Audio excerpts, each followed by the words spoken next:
Good morning. You have tuned into another International Connection for another Sunday, and we are in the midst of a radio series on mind control in Canada and the U.S. Last week we heard an interview with Dr. Stephen Kent talking about ritual abuse allegations against Freemasons, also as part of CBC's coverage for Making Up for Lost Time conference, put on from November 94 to June 95 in Thunder Bay by a group called the Stone Angels. We heard Peter Toohey, a Mason in Thunder, responding to allegations of Masonic ritual abuse. Also, we heard an interview with Judy Steed about the subject. Today we're going to hear an interview with Lynne Moss-Sharman.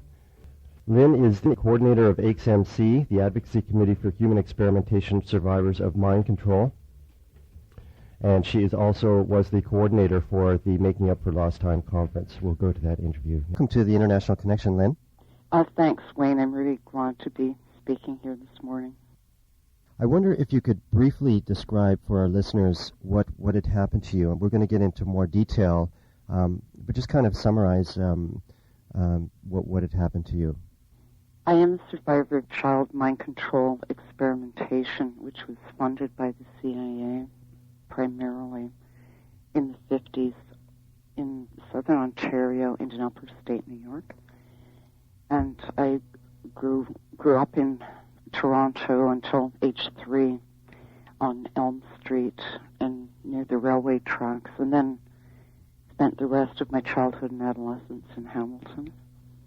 Just before we go into more detail about what you went through, I'd like to talk to Tom about what you're doing now. You are coordinator or founder of the Stone Angels support group. I wonder if you could talk about that.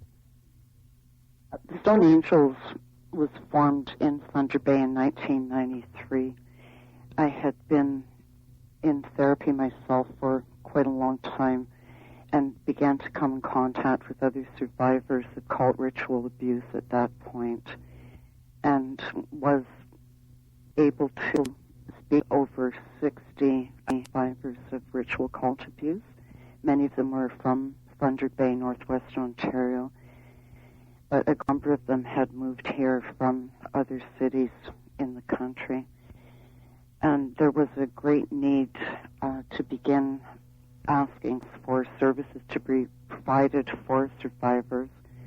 And we began producing the Stone Angels Journal in 1993 with Volume 1 of survivors' writings and drawings. And I've just been working on completing Volume 6B on mind control in the modern age. So we essentially began bringing cult ritual abuse to light, and that progressed as we began to hear more from survivors into the dialogue about the mind control experimentation that had in fact been going on all over the country. And you've focused on specific issues with your releases of the Stone Angel information package. Maybe we could talk about the different issues that you've released and what they focused on. Yeah. Initially, it was and personal descriptions of having gone through cult ritual abuse.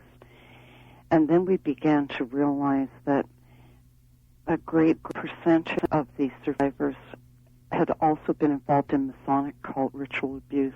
Their grandfathers were Masons or Shriners, again, in different parts of the country. And we started looking a lot more closely at that because it seemed to be a common thread. Mm-hmm.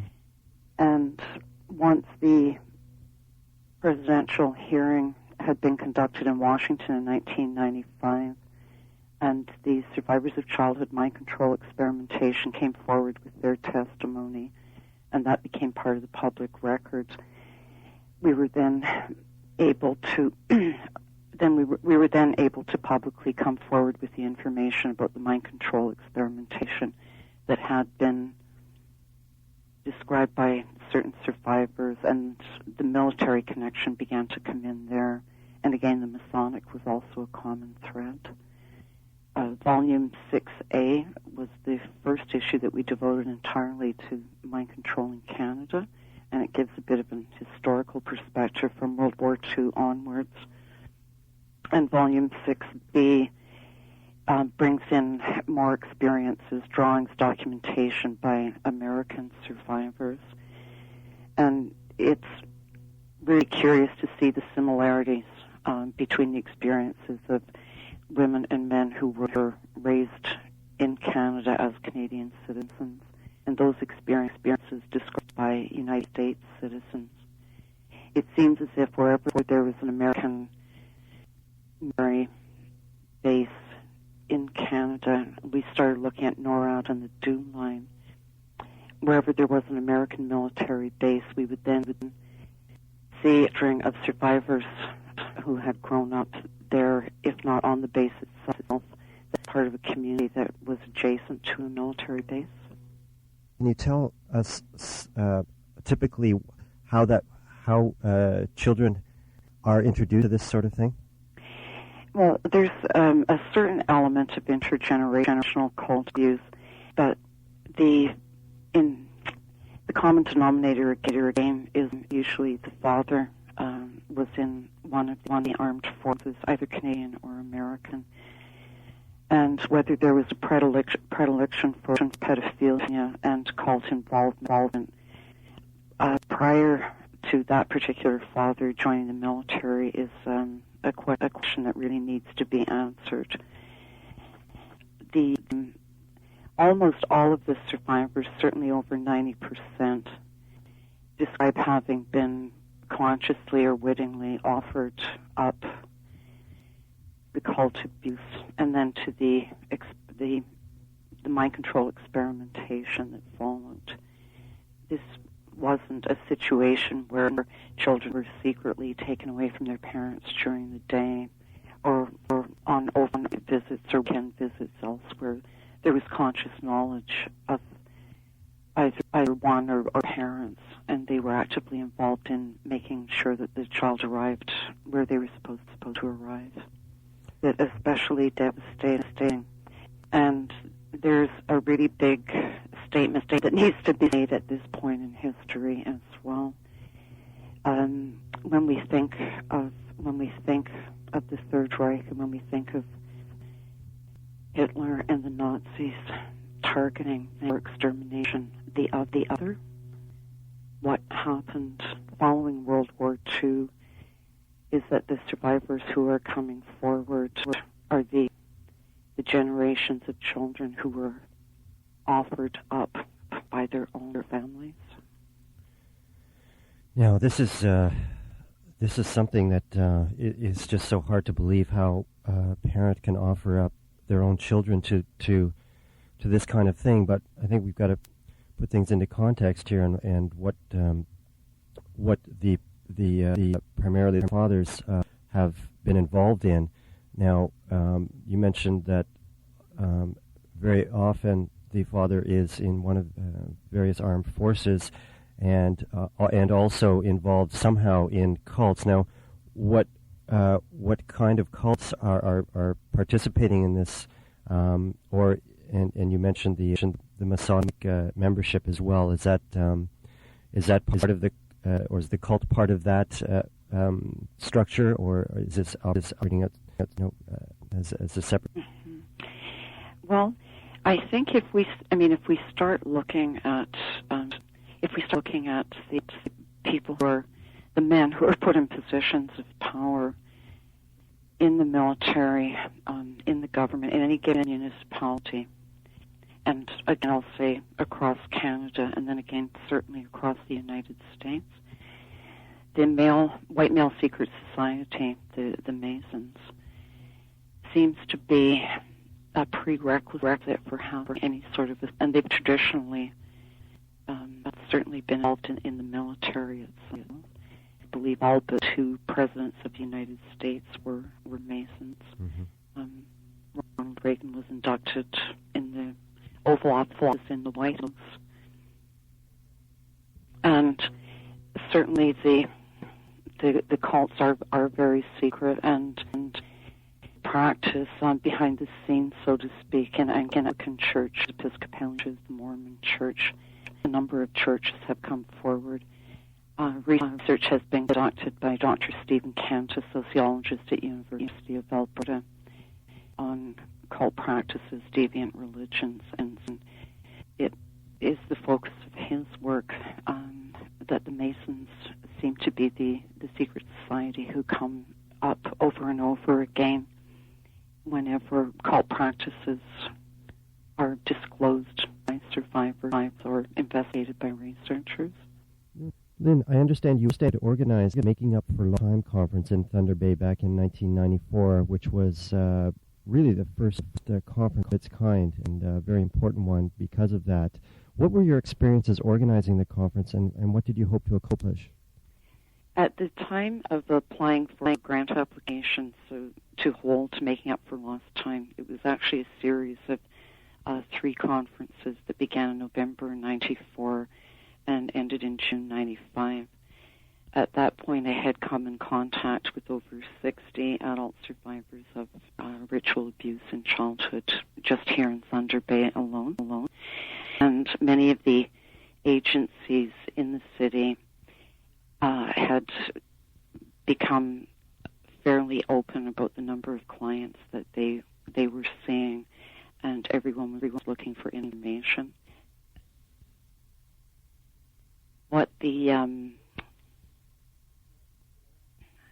goal of Making Up for Lost Time was to bring the information and the experiences of survivors and of therapists as well to a community context, so that people would be able to receive some education and instruction on how to deal with clients, including children who are coming in with these problems, and also to put it into the abuse continuum sense as well, that this was severe childhood sexual ritual trauma, and that it had to be included in the abuse continuum. So in a sense, it was a way of making the information available and to make it safe for people to be talking about it. And it was also really, really essential to bring the survivors together. And this was a survivor-driven conference. It wasn't organized by an agency. It wasn't organized by professionals. What level of community involvement did take place in the conference? We designed the conference so that it was appropriate for both Native and non-Native agency workers. Mm-hmm. We had representation and participation from Beandigan, Native Women's Shelter, and now Native Women's and Men's Counseling Unit. They work with children too. The Canadian Mental Health Association, Children's Aid Society, the Ontario College of Physicians and Surgeons, the Battered Women's Shelters here in Thunder Bay, and we actually received our direct sponsorship from Faye Peterson Transition House. Representation from Confederation College, the Refugee and Immigrant Office, the service providers here, Family Services Thunder Bay, Ojibwe Family Services, Geraldton Mental Health Services, Zaki House, Northwestern Ontario based shelter for battered women, the Indian Friendship Center, Kenora Sexual Assault Center, the Lakehead Psychiatric Hospital, Lakehead Regional Family Center, Lakehead University, the London Sexual Assault Center, the Ojibwe Tribal Family Services, Mino Bamwadzuin Child and Family Services, the Ottawa Sexual Assault Support Center, Oakland Place, Women in Crisis Algoma, People Allied for Change Through Empowerment, the Psychiatric Survivors Advocacy Group in Thunder Bay, the Plummer Hospital Sexual Assault Care Center in Sault Ste. Marie, the Bay Police registered and attended, representation from the Toronto Rape Crisis Center, and representation from the Wanneman Council, which was a reserve, a band health council who were primarily Ojibwe-speaking people. We had students who volunteered and helped and participated from the Department of Social Work and Psychology, including postgraduate from Lakehead University. Students volunteered from the Department of Aboriginal Studies and Social Services at Confederation College. And there was also registration from postgraduate studies in psychology from Carleton University and the University of Manitoba in Winnipeg.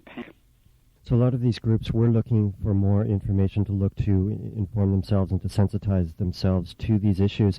Did you get feedback from them afterwards, whether what they got out of the conference?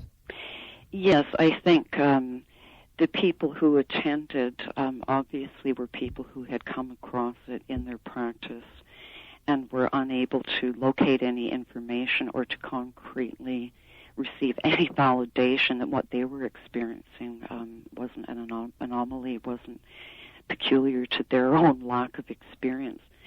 I think a lot of people who have worked in direct service with children, adolescents, and adults, whether it's in addictions or in corrections or in direct crisis counseling, a lot of people have been really quite frightened when their clients start to describe and when they start to describe what has actually happened to them. And the information is so horrifying. I can't imagine how overwhelming it would be to a worker in a small agency or somebody in an isolated area to hear a client start to describe what had been done to them and not really be able to put their hands on any information or have any peer consultation about this. And I mean, it's certainly a taboo in our society to begin with. So there was a great deal of relief and empowerment and strengthening that came about in the service providers themselves, and a lot of networking began among them. And the survivors themselves that attended the conference, how did they feel empowered by the conference itself?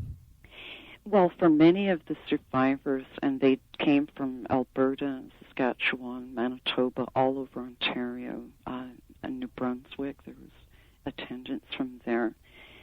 For some, it was the first time they had ever attended any sort of gathering where they were able to meet other survivors. And I think one of the most empowering aspects was that a lot of the material was being presented in an academic, in an academic, objective way, that survivors came to realize that they weren't alone with their perceptions or their experiences either, but that this issue was being taken seriously by a broader research and service delivery community. And just to be there as a survivor and to see 40 other women and some of the men who were coming forward at that time was tremendously empowering for survivors.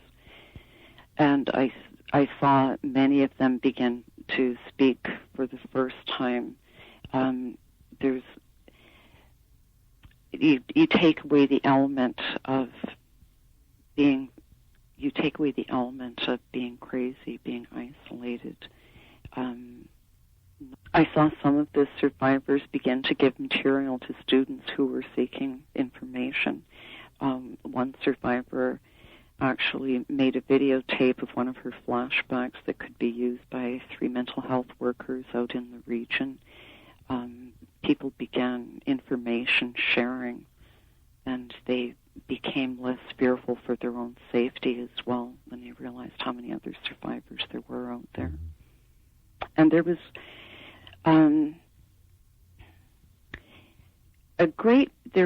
there was a great deal of laughter. I have to say that as well. Many survivors are really creative and very bright people who are excluded in many ways from participating in society at large because they have such a hard time functioning. And on that level alone, being able to laugh and to share and to be able to speak the same language with other survivors, it's really hard to put into words what being able to be understood by other people, other women who had gone through the same thing, how much that means. Yeah, I can imagine that survivors trying to articulate what happened to them in the general public would be met with just incredulousness and find it very hard to come out and speak about it. Approximately how many survivors did attend the conference? There were approximately 40 survivors who attended each of the 3 sessions. I was actually quite amazed at the number of survivors who did attend, because I had seen so much fear, and a lot of it was validated fear. I mean, survivors have ended up in hospital from being stabbed or beaten up. They're threatened and harassed by cult members.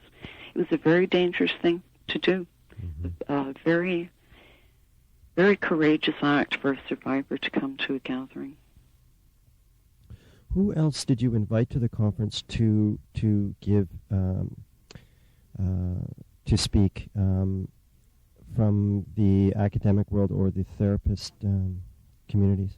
The first workshop that was held in November 1994, the primary presenter at that one was Shirley Turcotte, who's a registered clinical consultant and therapist based in Vancouver, BC. Now, a lot of people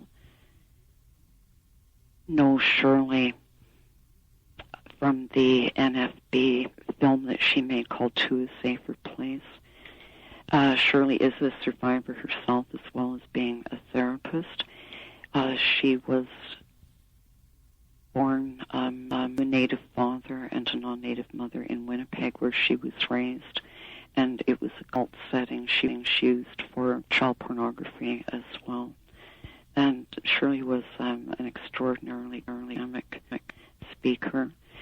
We also invited at that time an elder, Louise Shebegigat from Zabascon Reserve near Nestor Falls. And Louise was there 24 hours a day throughout the duration of the conference there in the hotel. And she was able to act as an elder and to provide protection and healing for anyone who was having a difficult time or who wanted to seek the guidance of an elder about it. And when I first called through to Nestor Falls trying to find Louise to ask her if she would come and do this for us, one of her relatives answered the telephone. And so the message was delivered to Louise secondhand in a sense, and we asked if she would come and help the Stone Angels at this conference. And when I went to pick Louise up at the bus terminal, there she was, having arrived on the Grey Goose bus line with her medicine bag and her gym bag with her clothes. And she was really surprised when she met me, because she thought that Hell's Angels had invited her to Thunder Bay to do a healing. And she gathered up all her courage, and there she was at the bus terminal, ready to act as an elder and as a spiritual advisor to Hell's Angels. And we had a really good laugh about that one. I just thought any elder who was prepared at the drop of a hat to come and work with Hell's Angels had a lot going for her spiritually. And then that was followed by the January portion of Making Up for Lost Time. And that was a more involved list of presenters. Judy Steed spoke. She had, at that point, just released Our Little Secret, Confronting Child Sexual Abuse in Canada. And Pam Gummer and Ruth Chamberlain Balagas, who were the two social workers involved in the Prescott Community Advisory Committee on multi-victim, multi-perpetrator crimes against children, spoke as well. And Pam and Ruth had been involved in the case in Prescott where 50 adults were formally charged, and I think about 230 children were rescued from situations where ritual abuse was involved, and all of the adults who were charged were found to be guilty. Pam and Ruth, because of their direct family child service agency orientation, were very, very important to have to speak to our community itself. they spoke about the procedures they had to go through in order to ensure that the children's best interests were served, the documentation that they had to obtain, the kind of testing that they had to go through. And one thing that really stayed in mind was they had to set up a Quonset hut for art therapy. They needed a really rich facility because there were over 230 children who had been impacted in a multi-generational setting in this very, very small community.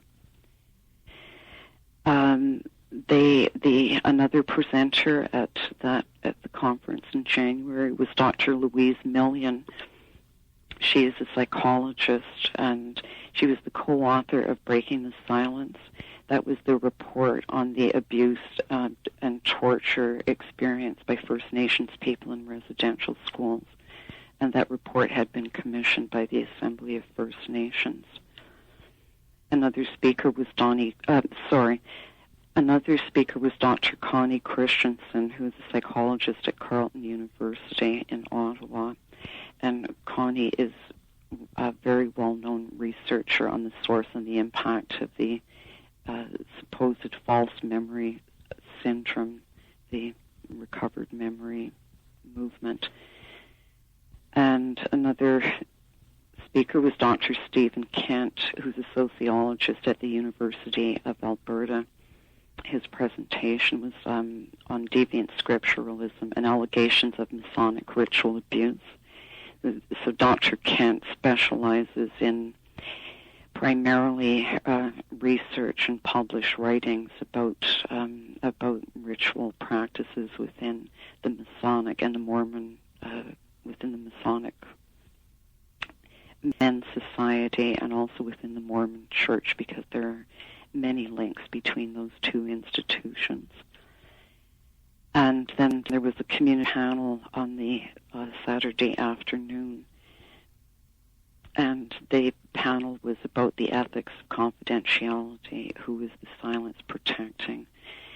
The moderator for the panel is Brenda Small, who is a Cree lawyer from James Bay, and she's an instructor in the Aboriginal Studies Division at Confederation College.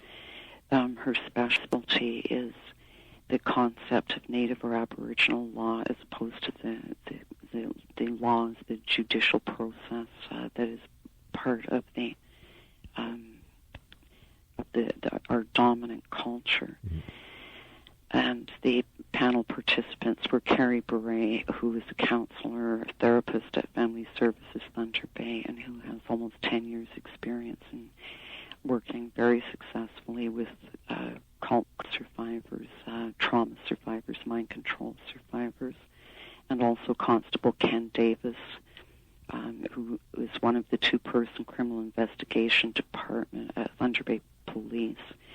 He and another officer specialize in the area of cult activity, cult abuse as well. Mm-hmm. So that January session was very, very comprehensive, and what I wanted to do there was to cover every possible aspect, the child aspect, how agencies could deal with it, the parallels within the First Nations community, the parallels in the kind of organized torture and abuse that had taken place in residential schools, the impact and the acceleration of False Memory Syndrome Foundation, the evidence and the research documentation about Masonic ritual abuse, which is a big problem in this community, as in many others throughout North America, Britain, Australia. And then to have the community panel, we're really fortunate to have some extraordinarily committed and very, very perceptive and bright professionals working in the community here in Thunder Bay. There are people working here who I guess people are surprised when they realize the level of research and the level of service that's actually occurring in this very isolated region in Thunder Bay. And then the third and final section of Making Up for Lost Time was a workshop by Alexandra Rogers, who is also a survivor and therapist based in the States. Alexandra was raised in a Masonic military cult in the state of Maine, and she was a programmer and trained to be a programmer throughout her childhood. I think that particular conference workshop setting, to have a survivor who had managed to break the programming and escape from the cult, and who is now able to professionally work with survivors and therapists to break the code for them on how to deal with certain programs that had been implemented in clients, and also for survivors to be able to listen to this extraordinary woman who had been through all of the same practices, tortures, and abuses, and who had actually been a torturer herself. For her to stand up there and talk about the kind of intervention that brought her out over on the side of being a survivor and not a participant or a practitioner anymore. It was one of the most powerful things that happened throughout the entire duration of the three-part conference series. And Alexandra is 33 years old. Her husband was also there. He's an artist who is also a cult survivor who was raised in Toronto, and he had formerly been involved in animation production. This was a really interesting time in Ontario's history. While unbeknownst to us, there were 5 other communities in the province who were also hosting conferences or workshops or gatherings specifically about ritual abuse. One took place in Kitchener in February of 95, one in Ottawa, February of 95, one in Belleville, February 95, another in Ottawa in March 95, and one in Kingston in June 95. So from our first gathering in November, our second in January, and our third in June, in that essentially 6 to 8 month period, there were 8 or 9 gatherings happening around the province. So what we were doing wasn't happening in isolation. We're not a curiosity of a community. What we were doing was part of a much larger breaking the silence throughout the province of Ontario. Do you know if any of the other conferences made the links between ritual abuse and mind control experimentation? No, nor did they talk about Masonic ritual abuse. I think I sensed at the time that if we were going to present this information, and if people were going to go to all the trouble to get to Thunder Bay from other parts of the province or from other provinces, that it was essential that we encapsulate the information and that we put the whole notion of ritual abuse into a much broader historical context. I know some of the other groups were very fearful of bringing that kind of information forward. We certainly brought the Masonic information forward, and we paid for that in lots of ways. The mind control experimentation wasn't addressed directly at that time. There were private conversations about it that went on at the gathering, and actually I think the extent of the mind control experimentation that had occurred or coming to know about it was a byproduct of advertising, particularly about the Masonic connection, because I put a few small advertisements in the Globe and Mail, notifications about the upcoming conferences, and just the 3 or 4 words describing the Masonic connection generated phone calls and letters from survivors across Canada who described themselves as being Masonic survivors living in terror. And they were invariably the daughters of Masons or Scottish Rite Shriners, the Daughters of Masons. And they began describing, again from all across Canada, memories of what could only be described as mind control experimentation. So those fragments began to come forward back then in November 94. Now, there was some public statements about the Masonic involvement in ritual abuse in the media at the time of the conference, or shortly after, which they had a chance to respond, and they denied all the allegations that were being brought forth. Has there been further responses from the Masonic Lodge since the conference, and what, or any further communication? There was a really well-organized, what I can only call it, an attack by the Masons when the January portion of the conference was coming to the media's attention. And I'm going to speak about Thunder Bay because there was a great deal of media coverage here in the city about it. There was a fax campaign where the then Premier Bob Ray received faxes from Masons all over the province denouncing what the Stone Angels were doing in Thunder Bay. I had messages left on my answering machine at that point, day after day, from Masons and wives of Masons in northwestern Ontario, including a call from the wife of a Mason up in Moose Factory, and also the publisher of a newspaper in Dryden who refused to print the notice about the conference itself because her husband was a Mason. So she chose as publisher and editor of the regional newspaper to not let people in that part of northwestern Ontario that there was such a gathering. And there was a big public outcry by the Masons that they were not allowed to come and attend our conference. And we were very explicit and very clear about Masons not being allowed to attend. Registration was closed to survivors and therapists and service providers. That's who it was designed for. And I received a series of calls from two particular Masons over a period of time here in Thunder Bay. One of them was a retired policeman, Peter Toohey, who also went on television denouncing what we were doing. And at that point, I was fairly naive. I didn't have access at that time to all of the information that was available throughout primarily U.S. publications, who had also been asking questions about the Masons.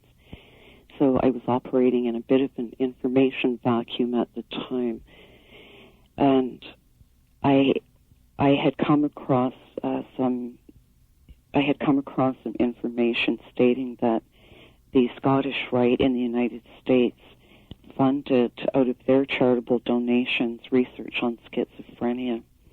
I can remember reading that and thinking how curious and how chilling that the upper echelon within the Masonic secret society would choose to use their charitable monies to fund research on schizophrenia, which is very similar in some ways to the multiple personality disorder or the dissociative identity disorder, which is displayed by 99% of survivors of ritual abuse and certainly of mind control experimentation. Mm-hmm. And I very naively asked Mr. Toohey if he was aware that monies were being used for these purposes, and he very proudly told me that, well, yes, and here in Thunder Bay, all the money that the Shriners raised went to fund a research project on the study of schizophrenia at University of British Columbia. I found that very frightening and very chilling,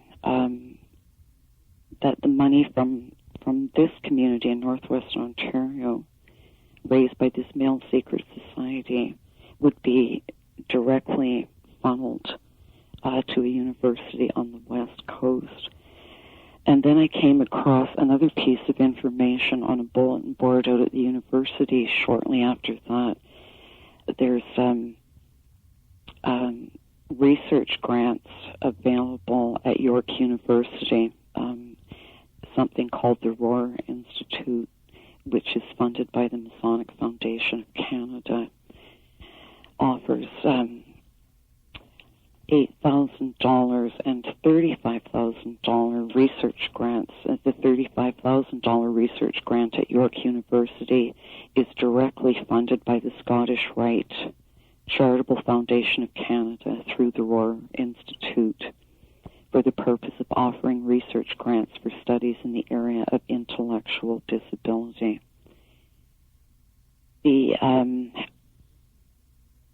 I don't think this is something that is broadly known either, and I'm wondering what kind of studies are actually being carried out at York University with these monies.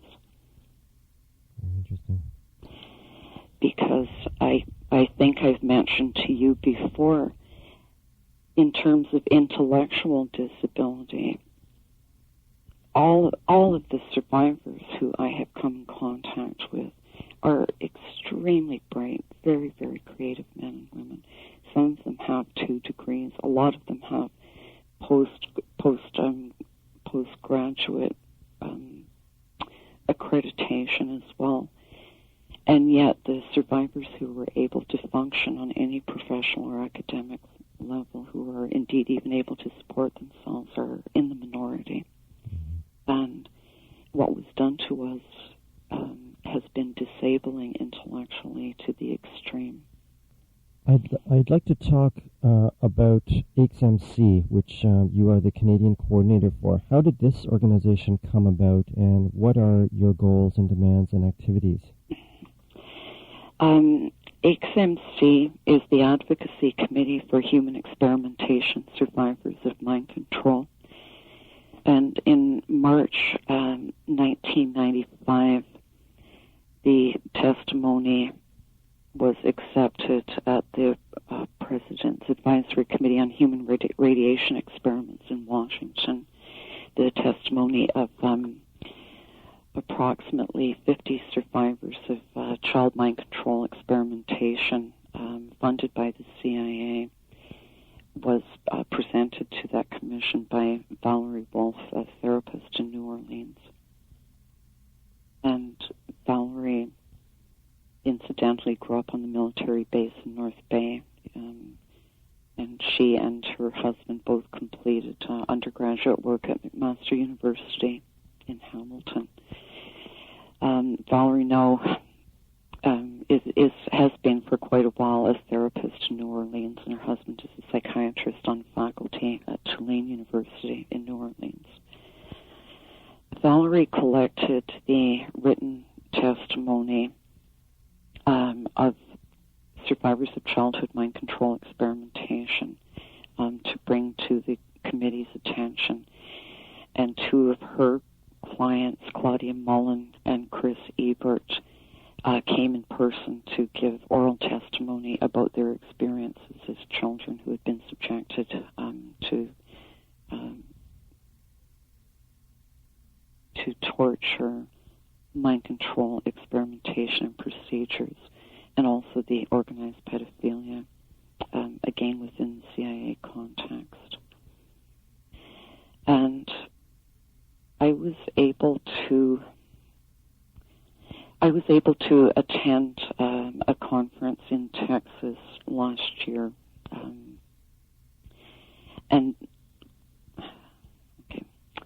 I was able to attend a conference in April of 1996. Valerie, Claudia, and Chris were presenters at the conference. And when they described that the next thing that had to happen for survivors was the formation of a survivor-based advocacy committee who would collect information from as many survivors as possible and bring it to the attention of this advisory committee so that another presidential advisory committee and a formal commission could be formed to accept the testimony of the mind control survivors in the United States and in Canada. I met other survivors there, and we began sharing experiences and began informally talking about forming such a group. And then following that, there was correspondence in writing by telephone and, of course, some by internet access. And on the last day of that conference, I, by chance, started talking to Blanche Shabusti, who is also a survivor. She's an adult survivor of mind control experimentation, originally from upper state New York. And she and I just happened to sit down and talk to each other and decided that we were going to do whatever was necessary to form this Survivors Advocacy Committee. And when each of us returned home, Blanche to Long Island and me to Thunder Bay, we began contacting all of the survivors that we had been able to connect with over internet and through the mail and by telephone contact. And we were able to start AICS-MC.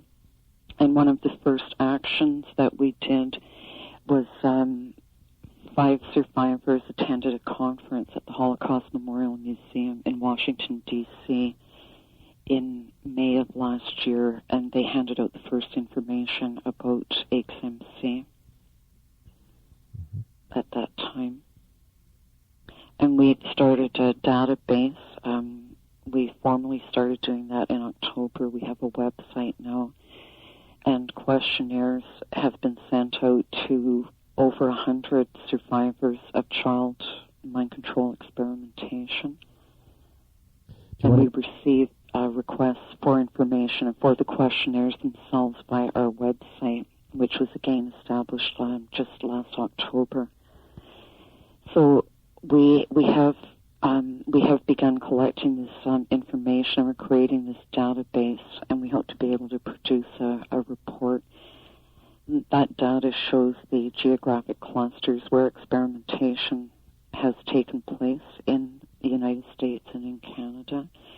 And it also shows the clusters of alleged perpetrators, torturers, the doctors who carried out these experiments. Now, I understand you've also been very active in working with the Native American Indian communities in Thunder Bay area. What has your involvement been, and how has traditional Native healing practices played a part in your recovery and other survivors' recoveries? When I spoke earlier about coming in contact with over 60 adult survivors of ritual abuse in Thunder Bay, some of those adult survivors are Ojibwe people who were raised in Thunder Bay or on reserves in northwestern Ontario. We began to see similarities in what survivors of residential schools were describing in terms of the practices that were carried out on them. For instance, the electric chair that was constructed at the residential school in Fort Albany. And there were also statements about the skeletons of children found in an abandoned barn there at Fort Albany. Some of the ex-residential school students described having been raped in the middle of the night by men dressed in white robes, and then forced abortions taking place.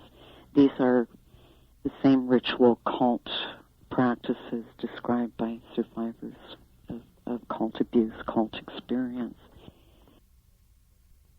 You are listening to the International Connection on CKLN 88.1, and that was an interview with Lynne Moss-Sharman, a U.S. government mind control experiment survivor and coordinator for the Advocacy Committee for Human Experimentation Survivors of Mind Control. We're going to hear a music piece right now by Joan Baez called Play Me Backwards, and if you listen closely to the lyrics, this song is about child ritual abuse. You're listening to CKLN.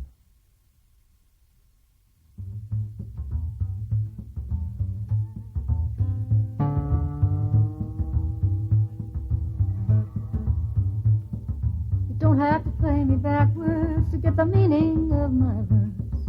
You don't have to die and go to hell to feel the devil's curse.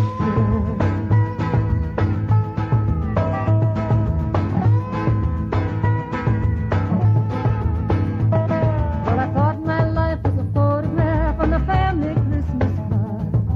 Kids all dressed in buttons and bows and lined up in the yard. Were the golden days of childhood so lyrical and warm? Or did the picture start to fade on the day that I was born? I've seen them light the candles, I've heard them bang the drums, and I've cried, Mama, Mama, I'm cold as ice, and I got no place to run.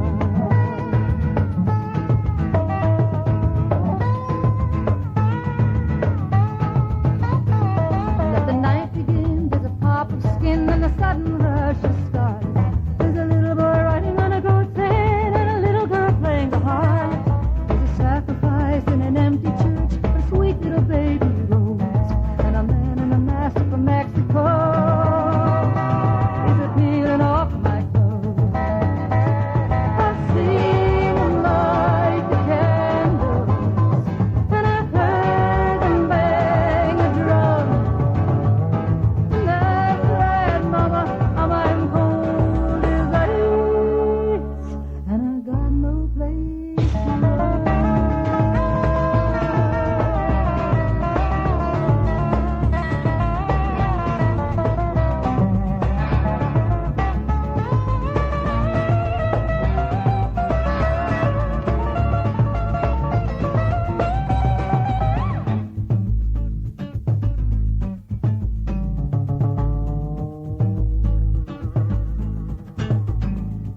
So I'm paying for protection, smoking out the truth, chasing recollections, nailing down the truth. Don't have to play me backwards to get the meaning of my verse.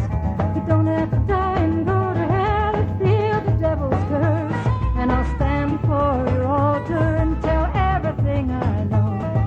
I've come to claim my childhood at the chapel of Baby Road. I've seen them light the candles, and I've heard them bang the drum.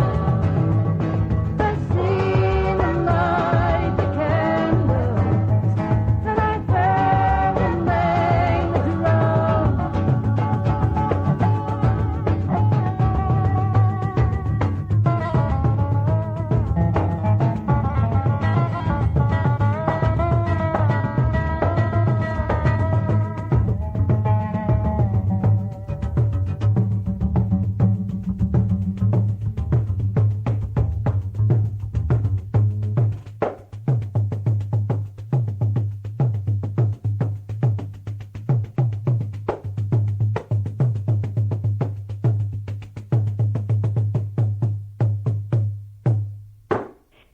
That was part one of an interview with Lynne Moss-Sharman, the coordinator of the Advocacy Committee for Human Experimentation Survivors of Mind Control, and also of the Stone Angels group in Thunder Bay. Next week we will continue this interview and talk more about HMC's current campaign to call for government investigation into mind control experiments on children. You can learn more about HMC through their website, which is www.aches-mc.org.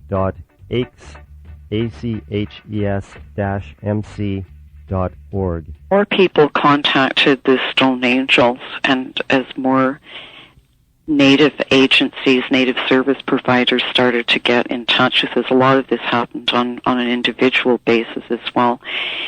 We began to see that there were certain reserves, certain areas where there were intergenerational satanic cults operating, and these are comprised of Ojibwe people or Ojibwe Cree people. I can only assume that the creation and the maintenance of these cults over the decades or over generations were a direct result of the missionary activities, the religion that was imported by the British and the French through the fur trade centuries ago, and certainly as a direct product of the residential school experience. There is also known cult activity on Manitoulin Island, and some survivors described wealthy white people who were flown in from New York and from California to take place in highly organized, highly sophisticated cult activity at a site on Manitoulin Island. This is something that has been addressed within the Native community, and across Canada there is research being carried out by Native people themselves. They know where the activity is taking place, and they're dealing with it in their way. A group has formed in the Sault Ste. Marie, Cutler, Thessalon areas, survivors of spiritual and sexual abuse. They are affiliated with elders and have recently received funding to sponsor, again, intensive healing gatherings directed and run by elders. And they are quite prepared to provide any help or any assistance at all to ritual abuse survivors or survivors of mind control experimentation, be they Native or non-Native. But there is a high level of awareness within the Native community itself about the extent of ritual cult abuse practices. And certainly people who work in the Native child welfare agencies have come to find a lot of evidence of this practice, and a lot of children who have been damaged by it. What kind of healing practices have been going on in the Native community, and has that been helpful in helping the recovery of Native survivors? I have been at healing gatherings, and I have been at sweat lodges where elders have gathered together, and they usually know that there has to be a group of them who are going to work with ritual abuse survivors. They have had the most profound healing impact on survivors that I have ever seen. And I often think that personally I wouldn't be alive if it hadn't been for the assistance of some Native elders here in the Thunder Bay area. I'm very grateful to them for what they've been able to do. And they don't shy away from it or deny it or run away from it, which is not something that I can say about the non-Native healing community itself. There's a great deal of fear in the non-Native community, but the fear isn't there among the majority of elders. And they see the direct equation to what has happened to so many of their people in the residential schools and within the prison system as well. And again, because so many of the residential schools were also found in areas that were near military bases, either U.S. or Canadian military bases, NORAD and the DEW line certainly had an impact. We're starting to see a lot more evidence of mind control experimentation. I'm assuming it's going to be the same CIA-funded practices that were carried out on non-Native children, again, in that military context. Lynne, I'd like to talk to you about your own experiences with government mind control experimentation. How do you remember that you first got introduced to this? My father had been in the Canadian military, the Cape Breton Highlanders, from 1939 to 1945, and my mother was a war bride from Glasgow. They moved from Halifax to Toronto following my birth in Halifax in 1947, and like many other men after the war, my father had, the usual difficulty in finding work. And my memories first began with memories of sexual abuse by my father, my uncle, and there were a group of his army buddies who were also involved in the sexual exploitation of children. And the memories began always with these men who were somehow associated with the military. And I am not sure how it escalated with my father. I am absolutely uncertain about how he came to play a role in this, and he will not talk to me. Do you know if your father was involved with any potential cults or I have Masonic very, very distinct memories of cult ritual starting at a very early age, and one of them was near the slaughterhouse. I was on Mariah Street in Toronto. I have memories of one taking place near the slaughterhouse in Toronto, in some churches outside of Hamilton and Toronto, different locations there, and also being flown to different places as well, to an underground cult site that again was affiliated with the military. I remember being taken to Uplands Air Base in Ottawa as a child. And do you have any idea about how old you would have been when this took place? I have really distinct memories from age 3 onwards, and I have begun to piece together the memories about the experiments themselves bit by bit over the years. Now, you have done a series of drawings to express your memories of government experimentation, which you've included in one of the Stone Angels journals, and which I found to be very disturbing. Can you tell us how these drawings came about and what they mean to you? The drawings were very puzzling to me for a very long time.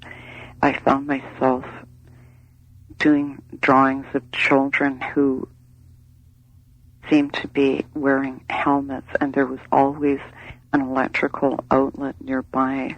There was always some kind of indication about electricity being used. And over time, I began to realize what I was trying to say with these drawings, because I was unable to say any of these things in words. Mm-hmm. It has only been in the past, I would say, 6 or 8 months that I am somewhat able to articulate what is contained in the drawings. There is one drawing that describes a series of memories that I had about having my limbs dislocated at the shoulders and at the hips, and then being wrapped up with rolls of bandage to create a portable sensory deprivation unit, if you like. And what was said about what was being done to me was, first we break you, then we make you. And I can remember looking at the drawing when I finally did it and realizing that this was a very, very simple technique for anyone in the military, or not even necessarily the military.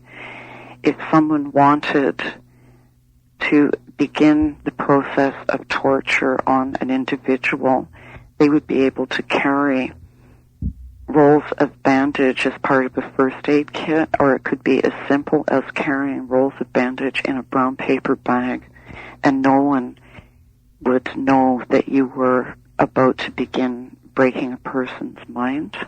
Mm-hmm. And this is really exactly what the intentions of Dr. Cameron's projects at McGill were designed to do. I mean, he publicly stated that he wanted to remove a person's personality, totally break them down, and to rebuild and put in a new personality according to their designs. actually as not a new personality per se, but a series of locked and interconnected personalities or components that could only be brought forward by keywords or key phrases, telephone programming, and you were made to learn how to respond. You weren't made to learn, you were made to respond and made to be cued internally by the application of electricity and by different torture procedures, again, as a child. So the telephone could be used really effectively. Again, it's very simple. It could be as simple as someone 1,000 miles away wanting to make contact with that part of you, and all they had to do once the training had been completed was to pick up a phone, give you a cue word, and then that component within yourself would be activated to follow through on any instructions or suppression material that they might want to implement at that time.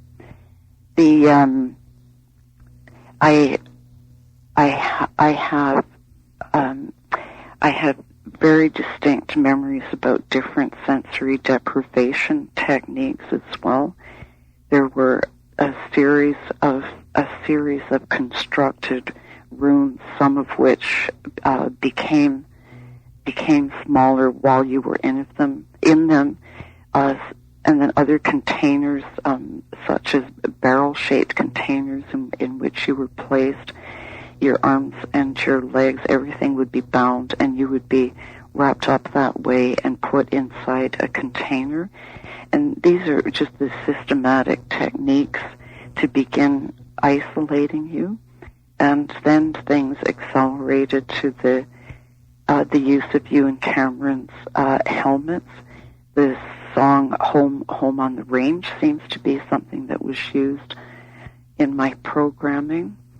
And there was another experiment, again with the use of a helmet, and tubes were placed over my arms so that I was unable to move my arms or my hands, or I guess defend myself or have any tactile sense at all. And there are also drawings of, I remember also being put in, I had no idea what I was describing at the time, but I certainly knew what the effect and the impact was.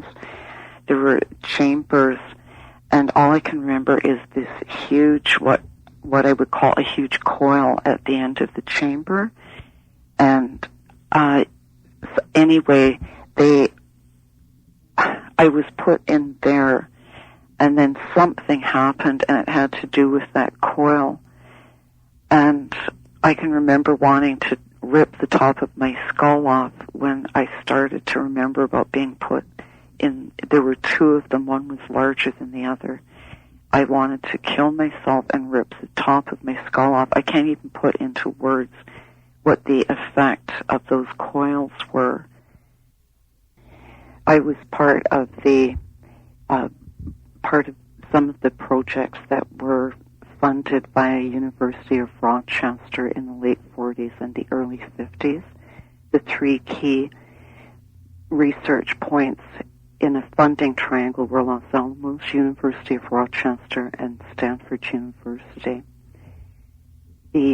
Dr. Cameron certainly had an affiliation with those research groups, which were conducted in secrecy in upstate New York.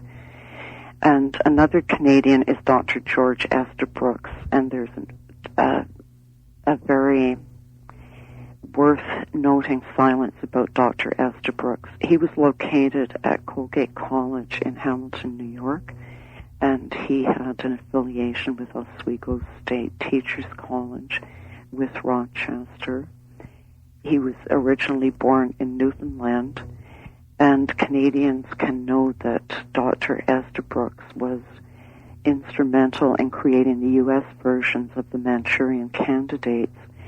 He had been in direct contact since 1937 with J. Edgar Hoover and was affiliated with Jose Delgado, with Martin Orrin,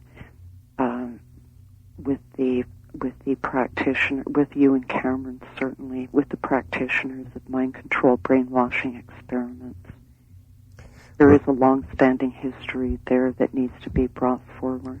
Right, and he's published many writings of his own detailing or giving us some details of his work in trying to create Manchurian candidates.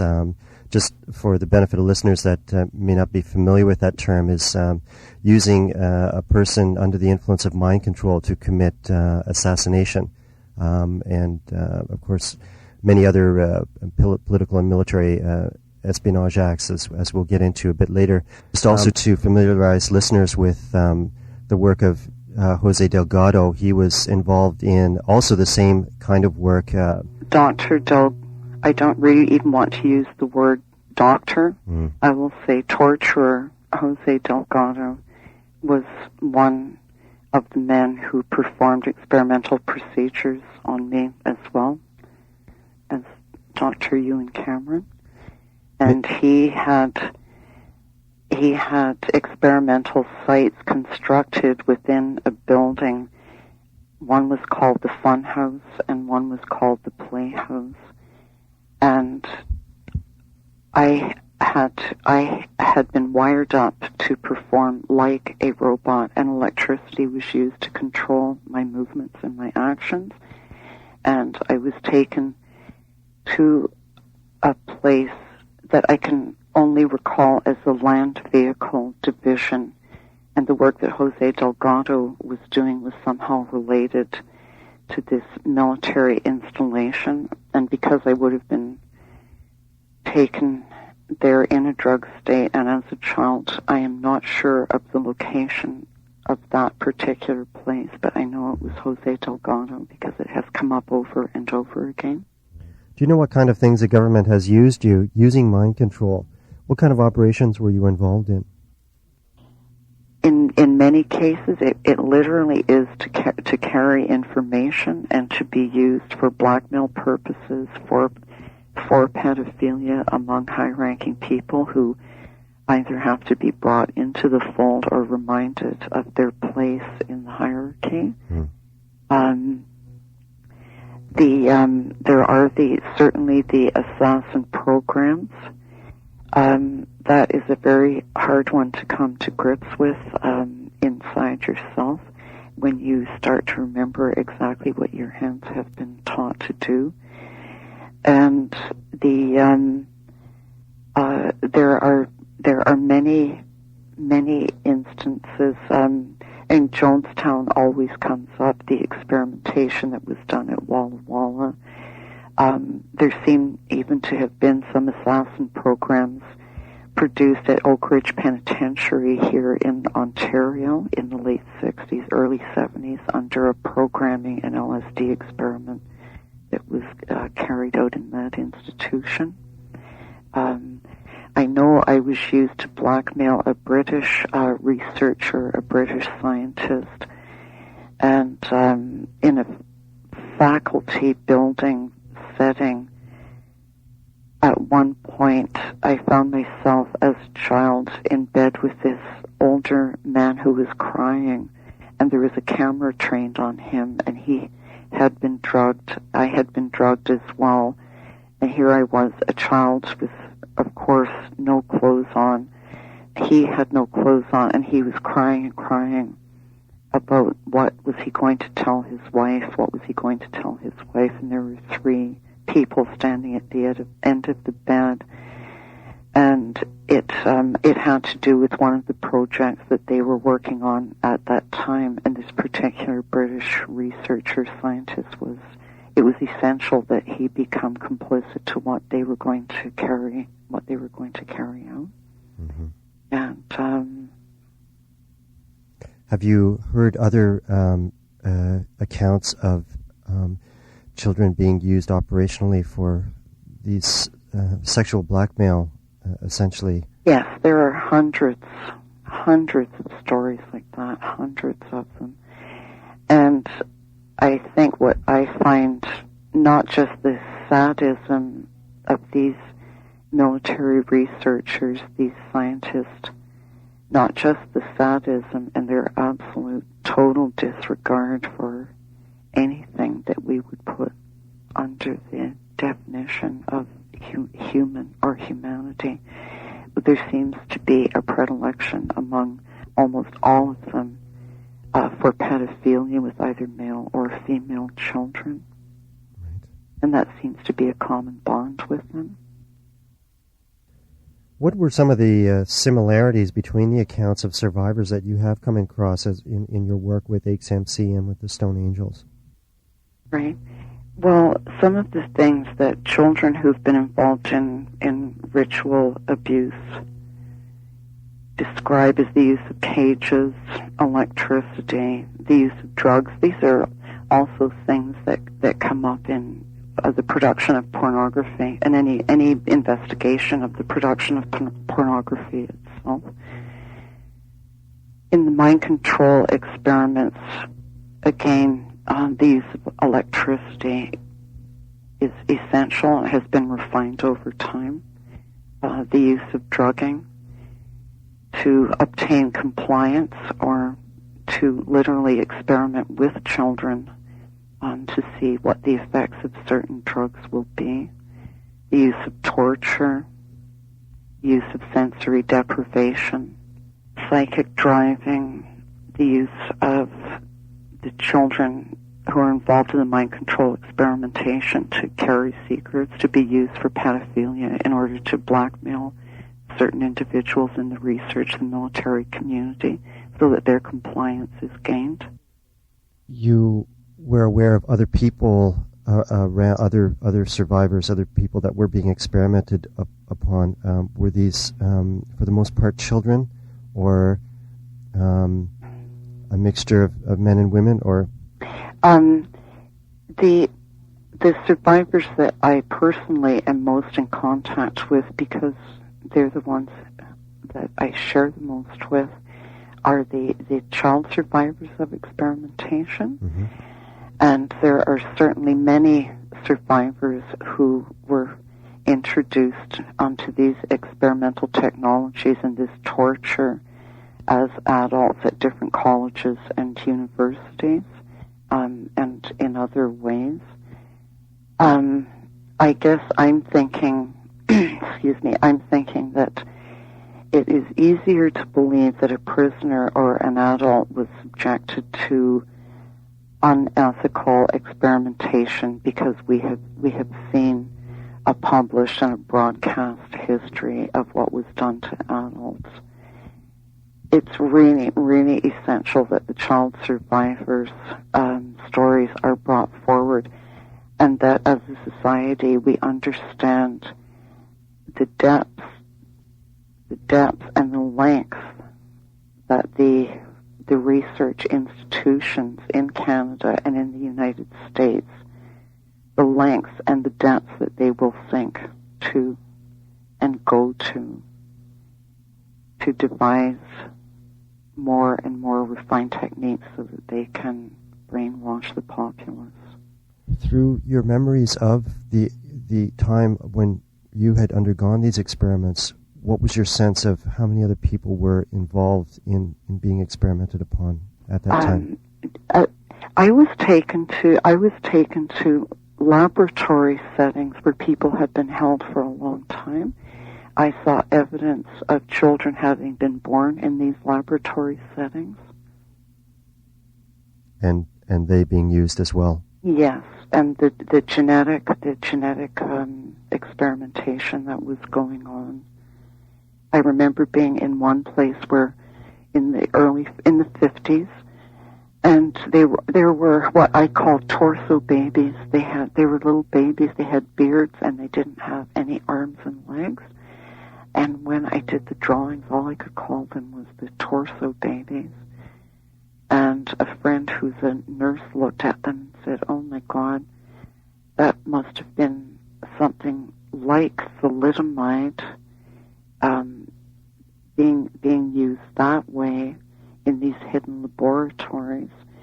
I know that some of the survivors who have come forward talked about having been given different drug regimes when they were 8 or 9 years old to bring puberty on, so that they were able to become reproductive much earlier than they normally would have, and they have been very damaged by what was done to them at age 8 or 9 in terms of their genetic makeup. What is the role of the various kinds of druggings that they had used within the experimentation? That is such a huge question. To make someone unconscious and therefore malleable is certainly one. I think they were also experimenting to see which of the drugs would make someone more susceptible to brainwashing. Probably efficiency is a word I could use. Time management, cost efficient. Which drug was going to make it easy? Which drug is going to make it easier and quicker to begin the brainwashing process, to begin the patterning that needs to take place? I also know that there is some parallel research going on in Canada in the Native community itself as well. And when I look at the electric chair that was constructed at the Fort Albany Residential School up by Moosonee and Moose Factory, where the children were put in that electric chair and made to jump and squirm with electricity for the entertainment of the visiting dignitaries. That was back in the 50s. I'm really, really wondering what role the military mind control experimentation has played in what has happened to the Native community across Canada. Right. And I have memories of being in one place where there was an Inuit woman who had a very, very small infant with her. Her head had been shaved, and I'm wondering what happened to some of the patients who were sent down to southern Ontario or across the border into the States for tuberculosis treatment in the 50s and 60s. Right. How has the process of healing been for you? It's been a really long one, and I guess at some point there's a fragmentation that occurs that is irreversible and absolutely devastating. And as you enter into each of the levels of programming, your body remembers everything that was ever done to you. So physically, you're almost in whiplash sometimes when your body begins to remember the insertion of certain things, whether it was the doctor's penis or whether it was a fine metal wire. You begin to remember what it felt like when they turned the coil on when you were in the chamber. You begin to remember what you felt like when they put you in the chair and strapped down your hands and your ankles and put the electrodes on you. You begin to remember what it's like to be made to walk and function like a robot in a room where there were scientists looking down over the top of this small constructed room that they called the playhouse, and they told you to go in the playhouse. And as a child, you thought it was going to be a playhouse, and instead it was just an experimental laboratory, sort of like a doll's house with no roof on the house. And they watched you, and they used their remote control devices, their electricity, to make you do what they wanted. How did you begin remembering the memories of experimentation and torture? What was going on in your life at the time? Well, I think things really began to break through at a time of personal crisis in my life. I know that many survivors have had the process of memory recovery begin sometimes a car accident or a physical trauma like that, a rape, or another kind of traumatic event started their process, but mine was being in an extremely abusive personal relationship with someone, and it ended up being the last of a series of degrading for myself interpersonal relationships, and I really just bottomed out and could not function, and some friends took me to get some help. And was that when you were first introduced to the therapist that you've been working with? Yes, and neither she nor I were cognizant at the time of what was to come in the therapeutic process over the, in the ensuing years. Things started off fairly simply and generically, in a sense. I began dealing with memories of different incidents with my father and uncle, some of my father's military friends. And then over time I began having fragments of other more puzzling memories of being in hospital settings, memories of being in cages, electricity. And I guess it's important to emphasize that my process, which is similar to many other survivors, was a very fragmentary one. So I would get initially a glimpse of the setting, a glimpse of someone's face. But as I got the visual memory or the fragment of the memory, I would have intense body pain and I would be unable to speak. I couldn't tell my therapist what I was remembering or what was happening. So there was a very, very long and intense series of acting things out for her. I was absolutely nonverbal, incapable of telling her what I was remembering. So there was a lot of abreacting and sometimes writing or drawing, sometimes hiding under her coffee table, wrapping myself up in her throw rug on the floor of her office, her room. Sometimes pinning myself against the wall or hiding in the corner, using the electrical outlet on the wall, and pretending to put my fingers into it to somehow transmit to her that there was electrical currents coming into my body. And when you say abreacting, that means to be reliving that experience once again.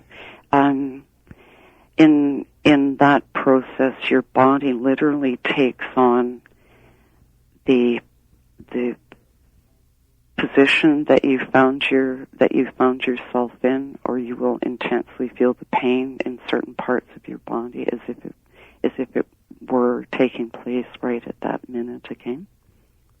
And this seems to be the nature of remembering traumatic experience, in that it does come back more like a body memory, and a lot of survivors have said they have felt the actual pain or the physical effects of what had been done to them. The actual marks on the body had reappeared during remembering. Yeah, and I didn't have any of that happening, but I did find myself in physical positions that would be I would be incapable of putting myself into in my everyday existence.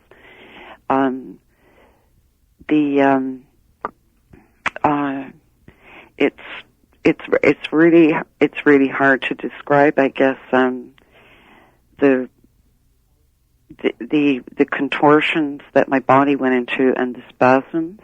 I literally would have spasms as my body remembered the electricity.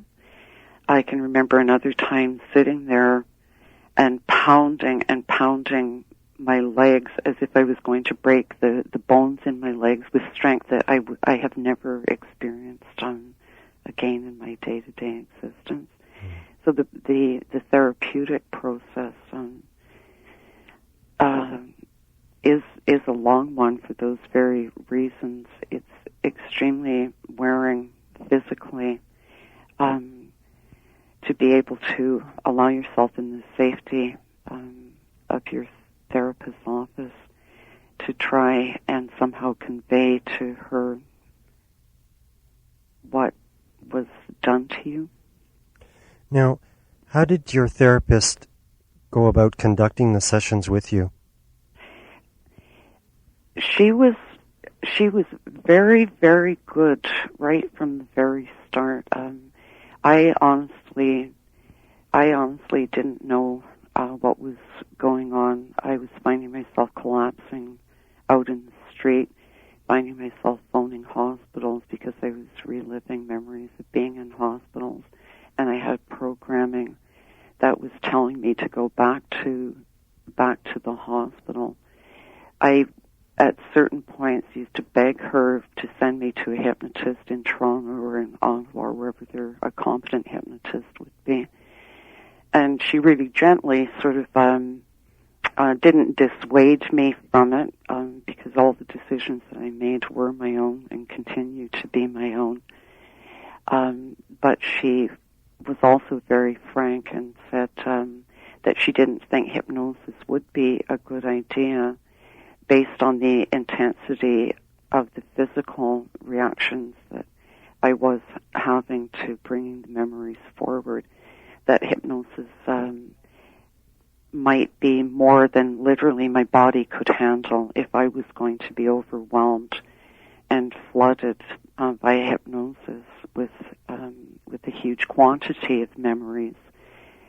It would literally be really hard on my body. What she recommended was that we just go really slowly, so that I was able to deal with things just a bit at a time, one step at a time, and that my body, my psyche, my spirit, myself was able to process and begin to understand how the different memories were actually linked together. She has also been very kind and very careful to never give me any information in writing or any spoken information. The relationship that I've had with her has been one of her acting as my witness, and as a person in whom I've been able to, for the first time in my life, establish a relationship of trust. It has never been my experience where she was giving me articles or books. She has never once said, this sounds like, or this may be.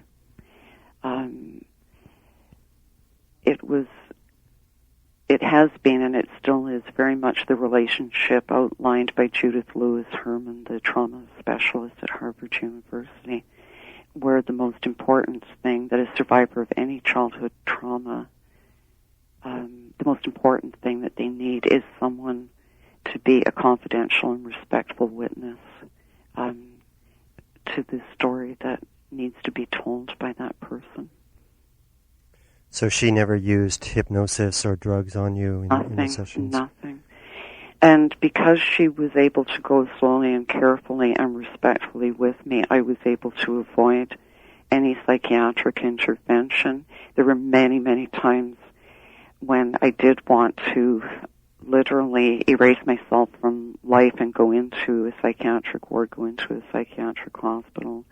I did want drugs to make what I was feeling and remembering easier to bear, but I never did do that. There were lots of times I wanted to drink or do drugs as well as a means of escaping the pain of remembering what was happened, and I never did do that either. And I give a lot of credit to her competency and her skill as a therapist, that I was able to continue in therapy, and I'm still in therapy today. without having to escape into any artificial intervention or any destructive intervention, because I could have ended up being one of those recipients of electroshock. I could have ended up being one of those persons who were chemically lobotomized. There's certainly been an escalation in both of those things in the past few years in Ontario. Absolutely.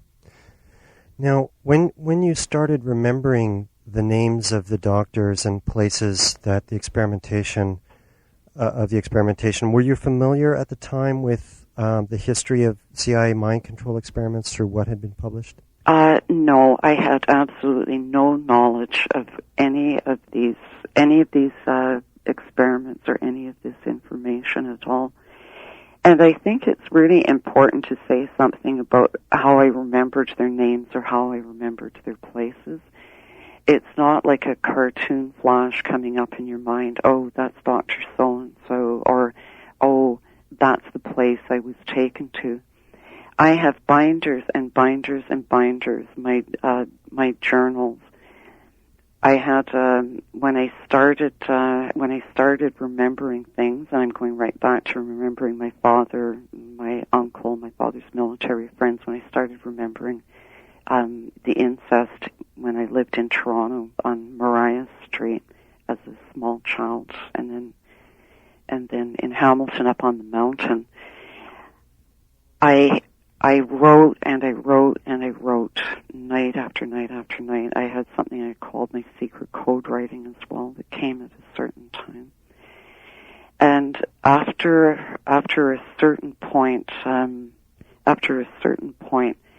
I found myself writing things that were not familiar to me at all, and there were names in there.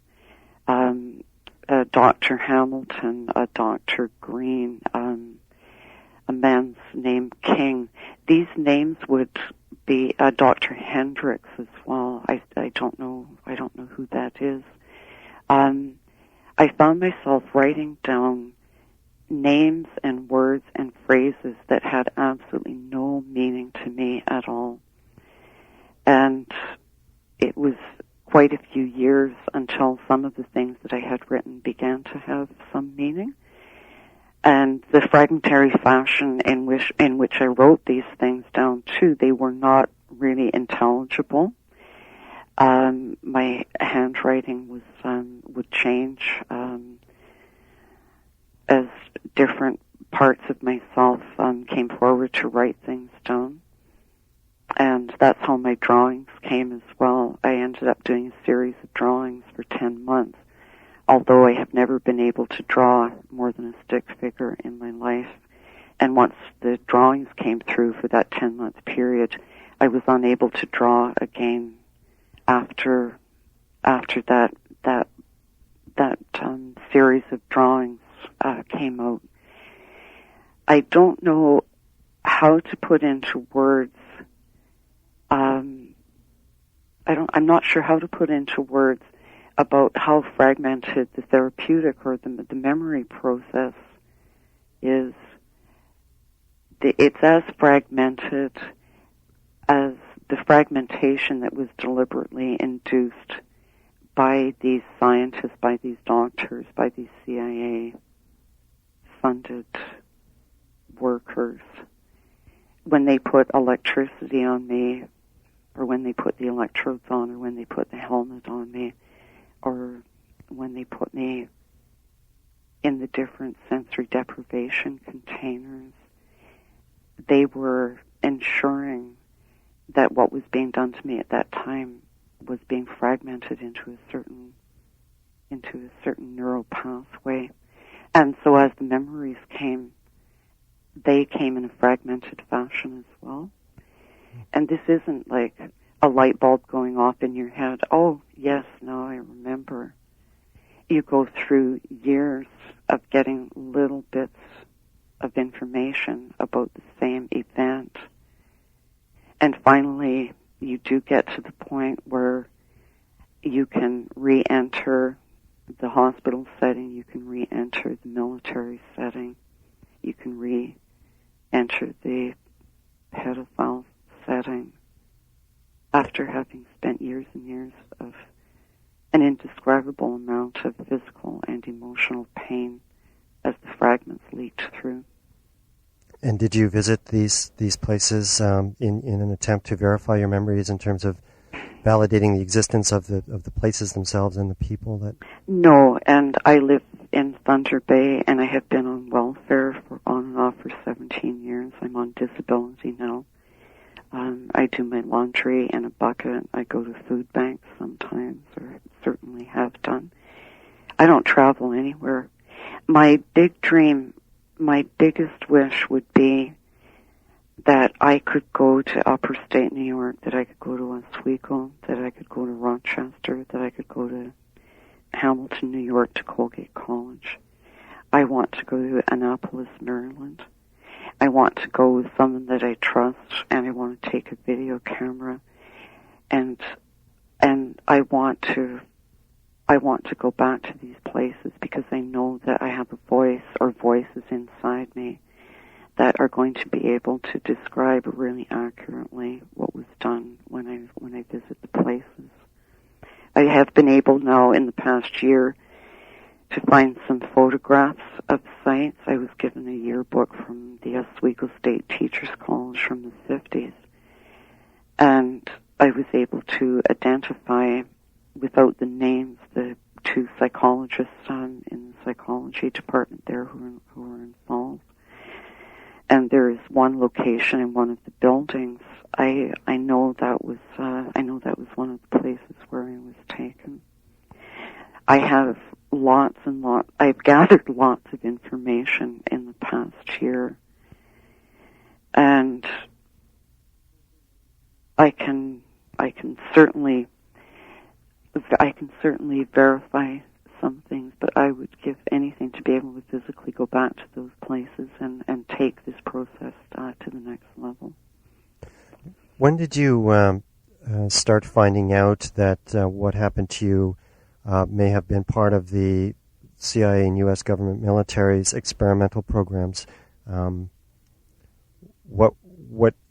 did that realization take place? It was actually on New Year's Day. It would be New Year's Day 1995. A friend had given me a computer, and another friend gave me a modem so I could get on internet, and another friend gave me a year's hookup to internet so that I could begin contacting other people or finding information. And at 11 o'clock at night on New Year's Day, I, by accident, found a speech that Walter Boert had given. I think it would have been in 1994 or 1995. Walter Boert's speech mentioned something about funding at University of Rochester, and it was Navy funding, and it was something called Project Chatter in 1952. And I literally went into shock at the computer. My daughter and her boyfriend were both there, and apparently I went into spasm, and my daughter's boyfriend was going to call an ambulance. My reaction to reading those words was apparently really, really strong. And what had happened was I had a drawing, and it was a child with a helmet on that I had done, and I had written chatter underneath it. There were actually a series of drawings about these helmets and the sound programming that we were made to endure. And I felt very, very alone with all of this. I thought I was crazy, to be honest, for a long time. And here I am sitting there reading Project Chatter, Navy funding, 1952. And then following that, someone gave me some information that Valerie Wolf and Claudia Mullen and Christy Nicola had testified in Washington. And when I read that, That was a huge turning point because everything, especially that Claudia Mullen said, I had remembered you and Cameron. The cages, the electricity. Chris talked about the spinning table. I had already remembered and gone through that. There were so many similarities, and particularly with Claudia's testimony, that was a huge turning point. And I did phone Valerie Wolf, and I got her address. And when I realized that she was Canadian and had gone to the Tim McMaster University in Hamilton, where I grew up, that was another sort of curious, synchronicity. Mm. I did send my drawings to Valerie, and I asked her if she would, in New Orleans, and I asked her if she would just take a look at them and see if anything that I had drawn was similar to anything she had been told by her clients. And she phoned back to say that Claudia Mullen had looked at my drawings, and Claudia was actually able to identify the doctor's portraits that I had drawn. And I can't put names. I can't put names to these portraits. And Claudia and Valerie won't tell me the names because they don't want to contaminate my memory process. And I actually didn't even show the drawings to my therapist for about 10 months after I had finished most of them. I felt I had no conscious connection to these drawings at all.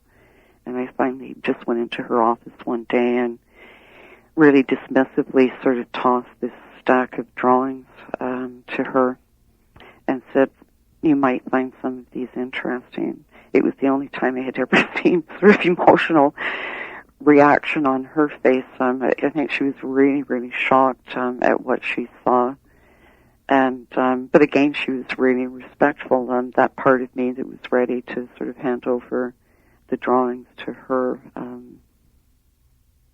There was a lot of pain and a lot of work ahead of me in terms of having to go through more abreactive process about these drawings that I consciously had nothing to do with. It's a very, very complicated process, this memory retrieval. And I don't think we'll ever live with validation in my journals or everything that's in my drawings. And I would imagine most of the files that my drawings are referring to around 1952 up to about 55, 56, I would imagine most of those CIA files are among the ones that were destroyed because those drawings are very damning indeed. They're extremely moving to look at and depict such horrific experimentation. Lynne, can you tell us what some of the recent activities of HMC has been? A group of survivors and advocates and professionals were able to meet at the Believe the Children conference in Chicago in April of this year. And at that time we began documenting statements from survivors and the professionals involved on videotape. And we have now sent a video letter to President Clinton with a copy to Prime Minister Chrétien asking for a presidential hearing and the declassification of government records relating to mind control experiments conducted on unwitting children and adults and funded by the United States government through the CIA from the 1940s onward. So that video document is now in their hands, and we haven't heard anything back at this point in time. Basically, we're now lobbying and pressuring for formal hearing to begin on the mind control experimentation. And what sort of form of hearings do you envision or you would like to see? Or what are the possibilities of different types of hearings? Yeah. I'm not entirely familiar with how the process for the human radiation experiments was conducted in the United States. I understand that there were traveling hearings, though, that would be similar to other commissions that have been conducted in Canada and in the United States. I'm assuming that the traveling hearing process would be the most accessible and the most productive, that if a committee can be constructed and if they can go to different centers in the United States and then again to different major centers in Canada, that it would then become possible for survivors and for their therapists and other persons involved to be able to attend the hearings and present their information. And I would certainly assume that there would be some travel monies made available to survivors so that they would be able to attend and present. But I am certainly hoping that there's going to be a North American hearing ultimately, and that the Canadian survivors who've been affected by the CIA experiments are going to have an opportunity to present their histories as fully as possible. I want to thank you very much, Lynne, for speaking with us here at CKLN. I know it takes incredible courage in speaking out, more than any of our listeners can imagine. It's a struggle. I want to thank you too on behalf of survivors and people working in the field for what you've taken on. No one else has done it, so I really want to thank you. And to support AICS-MC current campaign for a call for government investigations into mind control experimentation on children and adults, you can send your letters of support to Prime Minister Chrétien and President Clinton. I'd like to quickly make a couple of announcements about upcoming conferences regarding these issues. From October 1st to 3rd in Atlanta, Georgia, there will be a conference about ritual trauma, child abuse, and mind control. For more information, you can call 864-592-9326. Also, from October 3rd to 5th in Elliott Lake, Ontario, there is a healing gathering for sexual and spiritual abuse survivors. And for more information of that one, you can call area code 705-848-2774. You've been listening to the International Connection here on CKLN 88.1.